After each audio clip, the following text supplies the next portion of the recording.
The sun has gone to sleep. It has dipped below the great green canopy of Borneo. A hush falls over the rainforest, but only for a moment. This is not a time for silence. It is a time for a new world to awaken. Imagine you are here with me. We stand at the edge of the great forest.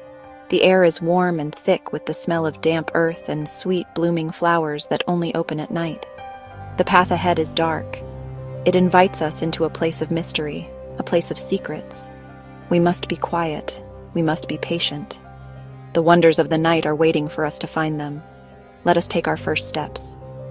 Our torches cut small circles of light into the deep velvet darkness. Every leaf, every vine seems to hold its breath. The day creatures are now tucked away in their nests and burrows. The monkeys are quiet. The air is no longer still. It hums with a powerful energy. This is the great awakening of the night. The rainforest is a very different place after the sun sets. During the day, it is a world of green and light. At night, it becomes a world of sound and shadow. The chorus of the day, filled with birdsong and monkey chatter, has faded. Now a new symphony begins. It is a symphony played by thousands of insects, frogs, and other hidden musicians. Their calls are a constant pulsing rhythm. Now we must be very still and quiet. We are looking for a special creature. It moves so slowly and silently that it is often called a forest ghost. This is the slow loris. Look up into the branches. Our guide shines a special red light which does not disturb the animals as much. There. Do you see those two huge shining eyes looking back at us? They are like two big orange marbles. The slow loris is a primate, a distant cousin to monkeys and apes, but it is unlike any you have seen before. It has a small, round body, soft fur, and a gentle face.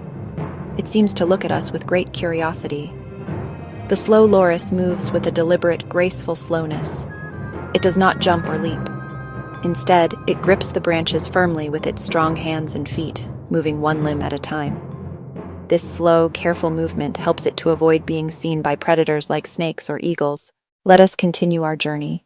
We are searching for another creature with incredible eyes. This one is tiny, but its eyes are enormous. It is the tarsier. A tarsier could fit in the palm of your hand, but its eyes are as big as its brain. In fact, if our eyes were the same proportion, they would be the size of grapefruits. These huge eyes are essential for life in the dark. They can gather every tiny bit of available light, allowing the tarsier to see perfectly at night. Unlike the slow loris, the tarsier cannot move its eyes in their sockets. They are fixed in place, so how does it look around? The tarsier has another amazing adaptation. It can turn its head almost all the way around. It can turn its head 180 degrees in each direction, which means it can look directly behind itself without moving its body. This gives it a nearly 360-degree view of its surroundings. Now, let's look up high into the canopy again. We might be lucky enough to see something truly spectacular. It is not a bird, it is not a bat, but it can fly, or at least it can glide. It is the flying squirrel. Borneo is home to many different kinds of flying squirrels, from tiny ones to very large ones. They do not fly by flapping their wings. Instead, they have a special membrane of skin called a patagium that stretches from their wrists to their ankles. When they leap from a tall tree, they stretch out their limbs, and this membrane acts like a parachute or a hang glider. Imagine a squirrel at the top of a giant tree. It wants to get to another tree that is far away. Instead of climbing all the way down and then all the way back up, it simply leaps into the air. It spreads its arms and legs, and the patagium catches the air. It can glide for incredible distances, sometimes over 100 meters. Let's move towards the riverbank. Here, near the water, the darkness is decorated with tiny moving lights. It looks as though someone has sprinkled handfuls of glittering diamonds onto the mangrove trees. These are not diamonds. They are fireflies. In some parts of Borneo, you can see a truly magical spectacle. Thousands upon thousands of fireflies gather in certain trees. They all flash their lights at the same time, in perfect rhythm. The whole tree pulses with a soft, yellow-green light, like a giant living Christmas tree. It is one of nature's most beautiful and enchanting displays. Each flash of light is a message. The fireflies are talking to each other. Mostly it is the male fireflies that are flashing. They are trying to attract a female. Each species of firefly has its own special flashing pattern. It might be a single long flash. As we stand here, surrounded by the sights and sounds of the night, we realize that everything is connected. The symphony we hear is not just a random collection of noises. It is the sound of survival. Every chirp, every croak, every rustle has a purpose. An insect chirps to find a mate. A frog croaks to claim its territory. A tarsiers' high-pitched call warns its family of danger. These sounds are the threads that weave the community of the night together. They are signals that help animals to find food, avoid becoming food, and raise their young in a world without light. The animals' senses are finely tuned for this world. We have seen the enormous eyes of the slow loris and the tarsier, designed to capture every photon of light. But hearing is just as important. This magical world of the night, this kingdom of shadows, is incredibly beautiful. But it is also incredibly fragile.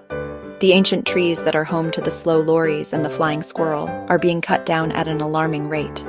The forests are being cleared for palm oil plantations, for timber, and for agriculture.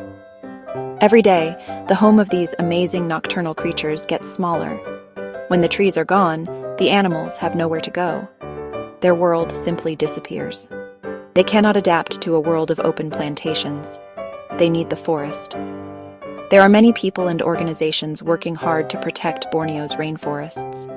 They are working to create protected national parks. Our journey through the Borneo night is coming to an end. The first faint light of dawn is beginning to touch the sky. The symphony of the night is fading, and the chorus of the day is beginning to stir. The nocturnal creatures are returning to their nests and hollows to rest. We leave the forest filled with a sense of wonder. We have been lucky to have a glimpse into a secret world, a world of incredible beauty, mystery, and ingenuity. We have met creatures that seem to come from a storybook, yet they are very real. What can we do? We can all play a part in protecting this precious world. We must ensure that for centuries to come, people can still step into the whispering dark of the Borneo rainforest and be filled with the same sense of awe and wonder that we have felt tonight. The night is watching. Let us give it a future.